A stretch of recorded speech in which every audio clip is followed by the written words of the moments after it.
Tony Stewart has some interesting comments on if Jimmie Johnson had raced Dale Earnhardt Sr. And brother, do I have something to say about this one? Let's talk about it. Coming up next.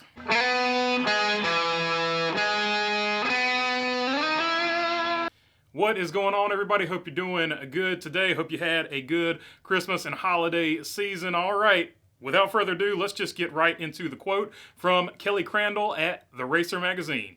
He's just somebody that I really think a lot of, and it's not only for what he's done inside the race car, but outside the race car as well, says Stewart. He's just a genuinely good person and somebody that I have a lot of admiration and respect for, and somebody that I feel is a true friend. All right, so nothing super controversial off the jump. You're just showing, we're establishing right here that Tony Stewart, he just has a lot of respect for Jimmie Johnson, a guy that he raced against and a guy that got a whole bunch of titles and held essentially Tony Stewart from getting a whole bunch more titles than the 3 he has. So starts off good, but then gets a little more spicy as we go further. Let's look at some more of it. He was just a machine, Stewart says of Johnson's talent. You couldn't rattle the guy. It didn't matter what you did. He focused on what he was doing and didn't care what you were doing around him or behind him. If Dale Earnhardt Sr. was around during his era of championships, he would not have been able to rattle Jimmie Johnson. He just wouldn't. Jimmie is just that solid. He had that much confidence. He had that much ability. And it wasn't that he did anything special that others didn't do. He just did it consistently over and over. Every week he could do it, and they had a package that would work. And they all showcased each other's talents in that organization and race team. All right, so now we get to the part that I take issue with. He said Dale Earnhardt Sr. wouldn't have been able to rattle Jimmie Johnson in Jimmie Johnson's prime. Now, of course, Tony Stewart raced against both guys. He raced against Jimmie Johnson. He raced against a prime Jimmie Johnson.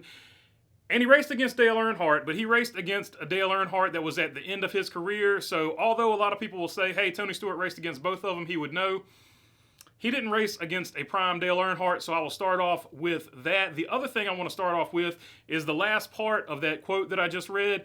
He said that team showcased what each other could do, and it wasn't that Jimmie Johnson did anything special. He was just very consistent and did it every single weekend. He brought his level of whatever he brought, his level of intensity, that's the word I was looking for. He brought his level of intensity every single weekend, which is hard to do during a 36-week schedule. So look, we can't look past that, but he said basically that team brought it every single weekend, and that is the first point that I wanted to point out.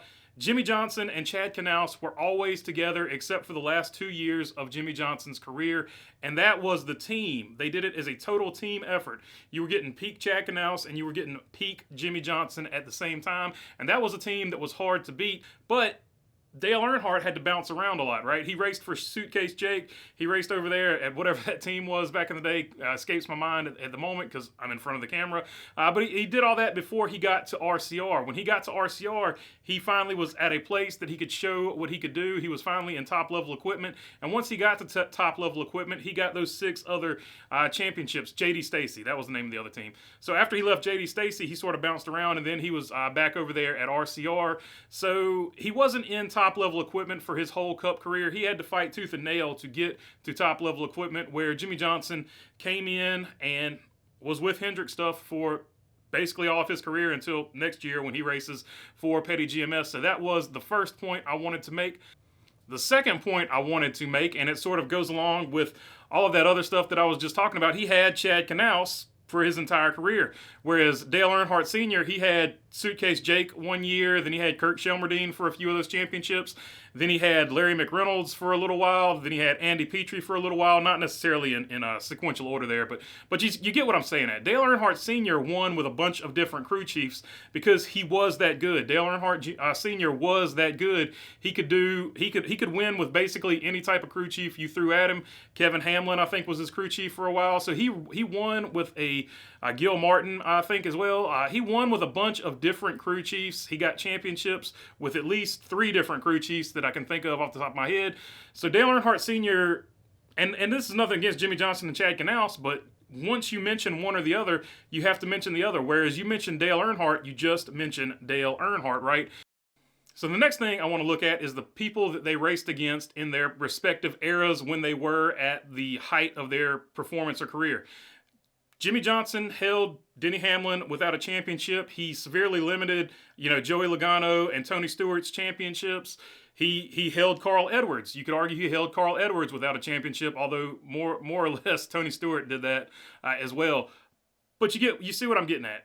Jimmie Johnson dominated his era, and in his championship run where he got, 6 straight or whatever, and eventually 7 championships, he held a lot of guys without a championship. But also, let's look at the era that he ended. He ended the Jeff Gordon era. Now, of all those drivers who I mentioned, none of them really, other than Carl Edwards just for being really big and really in shape, none of those drivers in that era, and you could say he held Casey Kane without a title too, right? So none of those drivers in that era would I be like, oh man, that guy really intimidates me. Jeff Gordon, great driver. Don't really see him intimidating anybody. Denny Hamlin, don't really see him intimidating anybody. Joey Logano, I mean, he's just not a physically intimidating guy. All of those guys, great drivers, and I'm not taking anything away from them. But now let's look at the era that Dale Earnhardt Sr. drove in. Mark Martin. He held Mark Martin without a championship. Mark Martin is probably the greatest race car driver other than Junior Johnson to race in NASCAR and not have a championship. And the reason he doesn't have a championship is, well, 1, because of that points ruling in '89, that penalty or whatever. But 2, because he raced in the same prime as Dale Earnhardt Sr. Mark Martin, definitely known as a tough guy. He still lifts weights to this day. Like, he's always working out. Then you've got Ricky Rudd. Ricky Rudd was in that same era. Ricky Rudd once raced with his eyes so swollen that he had to tape them open. You've got Terry Labonte, the Iceman, the man that couldn't be rattled. Well, Dale Earnhardt rattled his cage, and I'm not saying, and the problem is they called him the Intimidator. He didn't necessarily intimidate these guys, but he got inside of their head, and these were definitely tough guys, right? Any of those guys I just mentioned back in the day, you run up against them, that's not somebody you want to tangle with in the race car or outside of the race car.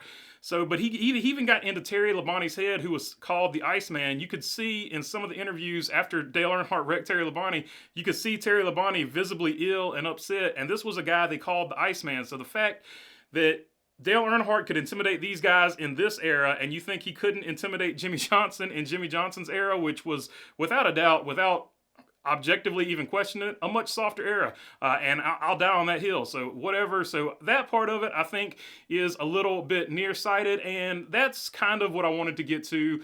The whole point of this whole thing, it's a hypothetical, right? So in a hypothetical, hypothetically, anything can happen, which basically makes these things, at the end of the day, stupid. Now, although they're fun to sort of bench race, was this guy better than this guy? Was this guy better than this guy? They are fun, but at the end of the day, because they are hypotheticals, they are useless. And if something is useless, then at the end of the day, it is dumb. Not calling Tony Stewart dumb. And I just want to end it by saying this. No disrespect to Jimmie Johnson. I think he is one of the greatest to have ever done it. But also in that same breath, I don't see why you can't just say Jimmie Johnson is good without trying to bring down Dale Earnhardt Sr., who also is one of the best that ever did it. So that was probably the biggest thing I took away from this. Yeah, raise up Jimmie Johnson. Jimmie Johnson is one of your favorite drivers. You consider him a friend, but you don't have to bring Dale Earnhardt into it and be like, even Dale Earnhardt couldn't have intimidated him. That's where I was just like, you lost me on that one. Tony Stewart, also one of the best that ever did it. His diecast is up there, right over there. So yeah, none of these guys are slouches by any stretch of the imagination, but I just thought that this one was a little nearsighted as far as Tony Stewart making this comment. But let me know down below what you think. Would Dale Earnhardt have intimidated Jimmie Johnson if they were both in their prime and both in good equipment? I personally think he would, but let me know down in the comments below. If you made it this far and you like the content, feel free to subscribe. It helps out the channel a whole lot, and I really appreciate it. If you're already subscribed, you guys know I appreciate you as well. And other than that, thanks for your time. Peace. Got a live stream tonight at 7:30, so check it out.